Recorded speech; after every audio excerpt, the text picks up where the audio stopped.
Yo, what's up mga kaibigan? This is I2K po again. Yan, dito naman tayo sa SMNI News. Dito naman tayo magbibigay ng komento at reaksyon. Kaya samahan nyo. Guys, let's go! Siya nga pala mga kaibigan, sa lahat ng hindi pa nakasubscribe dito sa channel ng SMNI News, mag-subscribe na po tayo mga kaibigan. At huwag nyo rin pong kalimutan mag-subscribe dito sa akin channel.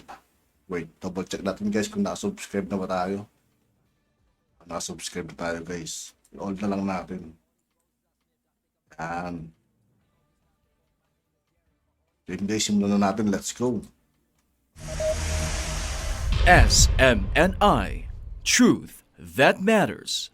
2 million pesos na ang alok na reward money ng DOJ o Department of Justice. Grabe, legit na legit guys. 2 milyon ang pabuya. Sino man makapagturo kay General Bantag. Para sa sinumang makapagtuturo sa kinaroroonan ni dating Bucor Director General Gerald Bantag. Si Margot Gonzales magbabalita. Magbibigay na ng pabuya ang DOJ kasamang NBI para DOJ ang magbibigay guys. Kaya nyo na si DOJ guys kung sino siya. Remulla.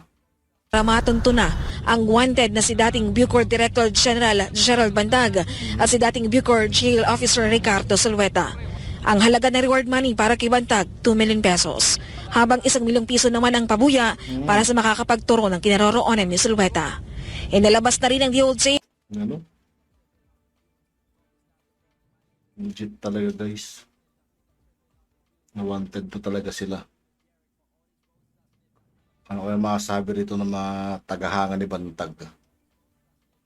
Ang dami, maraming tagahanga si Bantag guys. So, totoo lang, daming supporters ni Bantag. Daming sumusuporta sa kanya. Ano kaya masasabi nila dito guys?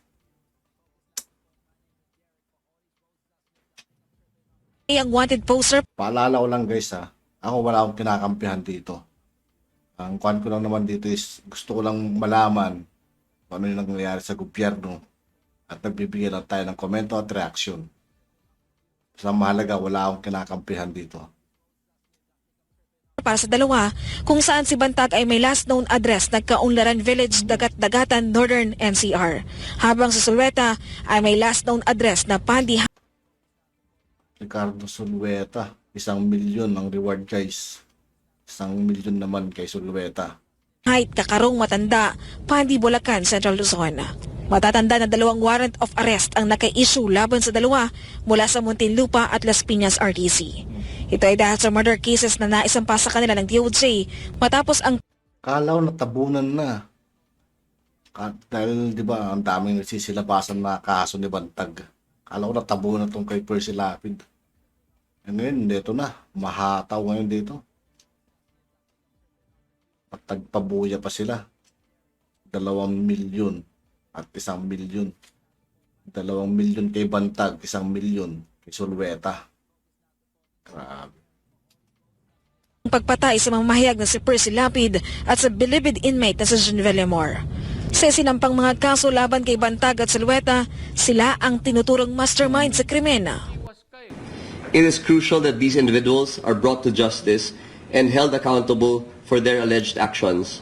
Your cooperation can make a significant difference in ensuring the swift apprehension of Bantag and Solueta and providing closure to the families of the victims. We assure the public that all information provided will be treated with the strictest confidentiality in accordance with the law. Matatanda ang una ng sinabi ni Justice Secretary Jesus Crispin Remulla na ilang beses nang nagpadala ng filler si Bantag para sa intensyon nitong pagsuko. Pero hanggang ngayon, hindi pa rin ito lumalantad sa mga otoridad. He has not surrendered. We want the law enforcement people and everybody else to be more aggressive and helping the department get hold of the suspects in the killing of Percy Lapid, in the criminal conspiracy. Si DOJ pala nagbigay ng pabuya guys, ano? Ang magbibigay ng pabuya. That led to the killing of Percy Lapid. Tiwala ang kalihim na hindi pa nakakaalis ng Balita ko, dating magkaibigan daw to eh. Yun ang balita ko. May na-review ako na isang balitang ganito.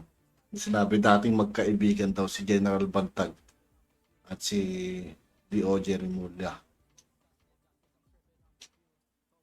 Ang bansa si Bantag at makakatulong anya ang malaking reward money I-adjust natin guys.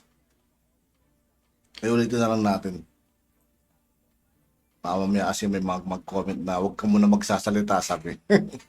SMNI. Truth that matters.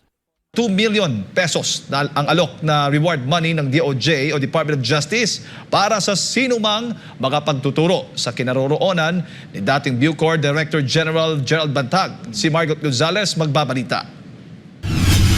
Magbibigay na ng pabuya ang DOJ kasamang NBI para matunto na ang wanted na si dating Bucor Director General Gerald Bantag at si dating Bucor Jail Officer Ricardo Solueta. Ang halaga ng reward money para kay Bantag, 2 million pesos, habang 1 milyong piso naman ang pabuya para sa makakapagturo ng kinaroroonan ni Solueta.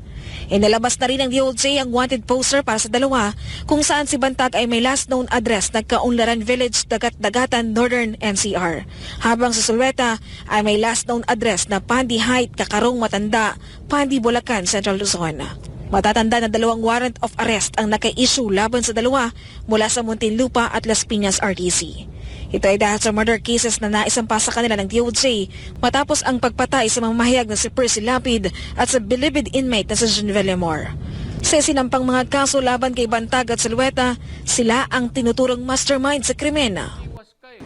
It is crucial that these individuals are brought to justice and held accountable for their alleged actions. Your cooperation can make a significant difference in ensuring the swift apprehension of Bantag and Zulueta and providing closure to the families of the victims. We assure the public that all information provided will be treated with the strictest confidentiality in accordance with the law. Matatanda ang una ng sinabi ni Justice Secretary Jesus Crispin Remulla na ilang beses nang nagpadala ng filler si Bantag para sa intensyon nitong pagsuko. Pero hanggang ngayon, hindi pa rin ito lumalantad sa mga otoridad. He has not surrendered. We want the law enforcement people and everybody else to be more aggressive and helping the department get hold of the suspects in the killing of Percy Lapid, in the criminal conspiracy that led to the killing of Percy Lapid. Tiwala ang kalihim na hindi pa nakakaalis ng bansa si Bantag at makakatulong anya ang malaking reward money para mas madaling matunto ng dating opisyal. Sometimes it takes a little more persuasive power, the persuasive power of a reward to make people rise from their slumber. We get tips from many of our sources about where his location, but it's better off that we open it already to the public to help us get hold of Mr. Bantag and Mr. Solueta. Para sa Diyos at Pilipinas kong mahal, Margaret Gonzalez, SMNA. Subscribe. At yun nga po mga kaibigan, dito po tatapos ang ating reaction video. Muli ako po si I2K ng Sundalo ng Tunggalo at 811. Maraming salamat sa patuloy na pagsuporta. Yeah. Peace out.